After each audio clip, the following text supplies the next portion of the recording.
Hello ladies and gentlemen, today I've got a beginner's guide to Space Marine 2. I'm gonna go over all sorts of little tips and tricks that I ended up picking up while playing this game, and then we're gonna dive into each of the individual classes so you can find out which one is right for you. I wanted to focus my attention on operations mode because that's where I'm spending the majority of my time, but a lot of these tips and tricks will definitely help you out in the PvP. Watch any other YouTube channel and they're going to have each individual segment of this video broken down into a 20-minute video. So with that said, I would appreciate if you would at least like the video, but otherwise we've got a lot of ground to cover, so let's get started. For starters, each of the different classes has their own unique perk tree. If you're trying a class but you're unsure if you want to main it, I'd suggest that you look further into the skill tree because there's usually some abilities that will completely change your opinion on them. There's also this little trials button right here, which is important to learning the basics of the classes, but more importantly, it'll give you a crap ton of currency for cosmetics and perks. Oh, and something I briefly wanted to mention for customization. In the heraldry, you can unlock different colors to customize your character's look. But the funny thing is the preset colors don't actually require you to unlock any colors. If we take Black Templar, for example, all you have to do is get all of the items within the Black Templar tree, and then you can select the Black Templar. This does mean that you won't have those colors unlocked, which means that you cannot completely customize your character's colors, but it's a quick way again, some preset customization that looks cool and won't waste all of your points that you can spend on perks. Oh, and this might be obvious to most people, but it wasn't to me. When it says you have to complete X amount of matches to unlock the next armor piece, it's actually counting down each victory that you make with that specific class. So if it says you have 3 more wins before you get this helmet, it means I gotta win 3 more matches. Oh, and you can also fast travel in the hub between the Armoury Hall and the launch pad. Now, as if that wasn't crazy enough, all of the weapons also gain XP and level up, but you'll only be able to level them up to a certain point before you're forced to grind the higher difficulties in order to get the resources required to upgrade them. These little upgrade chips, I keep calling them Doritos, you can find them at random generated locations on missions. It's basically going to end up being this little skull guy that you interact with. Thankfully, only one person has to interact with them for everyone to get the chip. You can also very rarely find a gene splicer, I think it's called, which will give you a crap ton of extra XP for the entire party.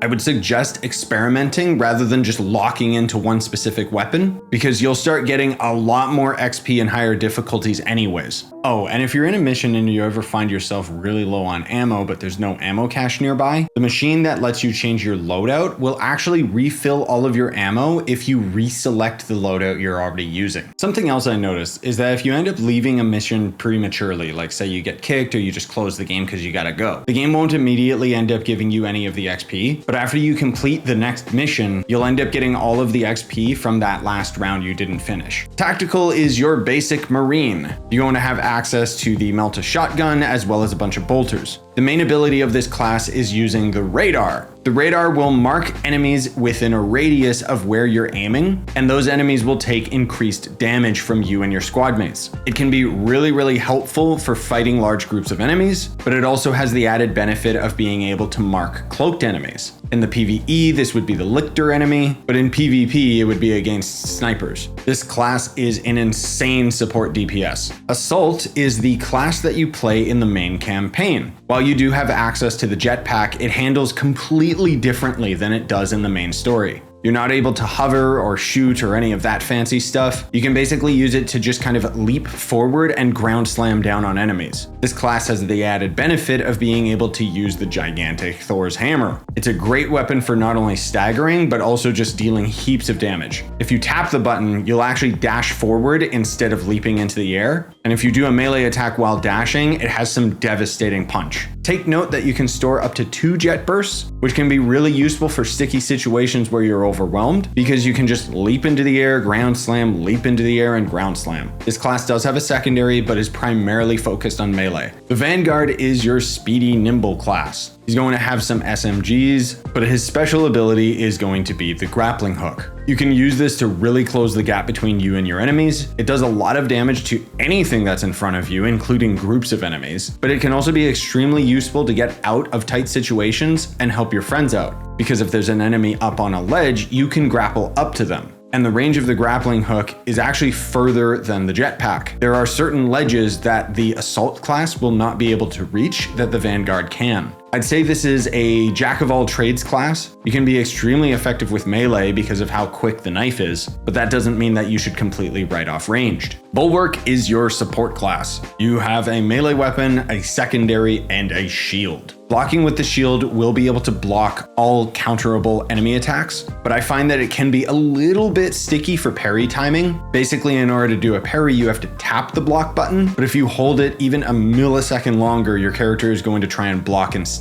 Keep in mind, while you're holding the block button, if you do a melee attack, you can shield bash. This can be good for staggering enemies and giving you a little bit of breathing room. It mostly comes into play a lot later in the skill tree. And your special ability is going to be the banner. While this is down, it's going to temporarily recharge everyone's shields who's in the radius. You want to make sure that you save this ability for tough encounters because it can completely turn the tide. The sniper is, well, the sniper. It's the only class that can use all of the long-ranged heavy weapons, and because of how squishy you are meant to stay back. The snipers are extremely powerful, and if you know where enemy spawns are, you can use the sniper very, very effectively to support your team. That doesn't mean you can't get up close and personal with your dagger, but if things start getting a little bit out of hand, you can always use your special ability, which is a cloak. This makes you completely invisible to enemies, but being cloaked will also give you a damage buff. It's up to you whether you use it offensively or defensively, but as soon as you perform an action of either attacking an enemy or whatever, it'll knock you out of your cloak. You can also use the cloak to strategically set up traps. The melter grenade in particular, I didn't really find much of a purpose for with any other class except for the sniper. Oh, and if your teammates get in the way, which they most likely will, you don't really gotta worry about it because there's no friendly fire and they won't block your shots. The heavy is, well, it's the heavy from TF2. This is the only class that's going to be able to use the heaviest of weapons, the most common one being the minigun. Now, I see a lot of people always just completely bursting enemies down with this thing, but that does run the risk of overheating. Don't forget, you can hip fire, and while it won't ramp up to insane amounts of damage, it can be really good for just laying consistent damage because the gun won't overheat.